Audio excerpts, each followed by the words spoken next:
2024 সালের 2 আগস্ট শুক্রবার দুপুরের পর থেকে তীব্র হয়ে ওঠে ছাত্র জনতার আন্দোলন। প্রচণ্ড বাধা উপেক্ষা করে জুমার নামাজ শেষে রাজপথে নেমে আসে কয়েক হাজার মানুষ।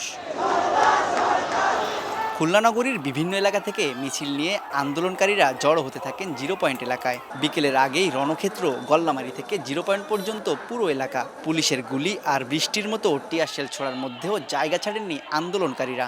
এক পর্যায়ে পিছু হটতে বাধ্য হয় পুলিশ। পুলিশের গুলি পর্যন্ত ফুরিয়ে গিয়েছিল। তারা যতক্ষণ পর্যন্ত চালাতে সক্ষম হয়েছে ততক্ষণ কিন্তু তারা আক্রমণ চালিয়ে গিয়েছে। সবাই কিন্তু আমাদের অনেক হেল্প করছিল। তো ওই টাইমটাতে আমরা এটা ভেবে নিয়েছিলাম যে আমাদের বিজয় নিশ্চিত। আন্দোলনে পুরো জুলাইতে ছিল খুলনা উত্তাল।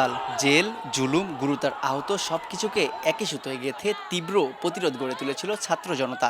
যেখানেই ছাত্র জনতার ফুঁসে ওঠা ক্ষোভ, সেখানেই প্রকাশ্যে পুলিশের গুলি, সাউন্ড গ্রেনেড, টিয়ার শেল, লাঠিপেটা আর ছাত্রলীগের হামলা। 5 জন সমন্বয়ক ঢাকায় আটকা রাখছিল। তারপর আমরা সবাই ছাত্র জনতা মিলে সেটা প্রত্যাখ্যান করলাম।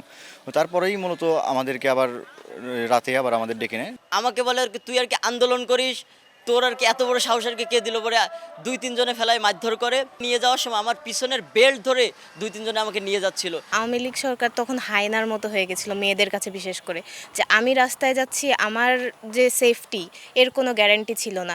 ওদের 3 জন ইনফর্মার ছিল আমাদের সাথে, যে যাদেরকে পুলিশ ধরে নিয়ে আসছিল, এটা পুলিশও জানে না, ওরাই এটা পাঠাইছিল আন্দোলনের স্পট দেখার জন্য।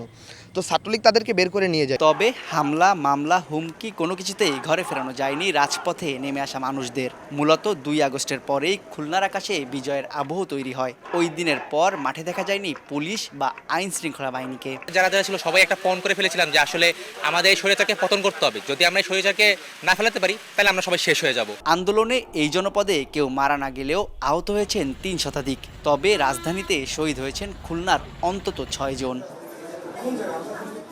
তানজিম আহমেদ, সময় সংবাদ, খুলনা।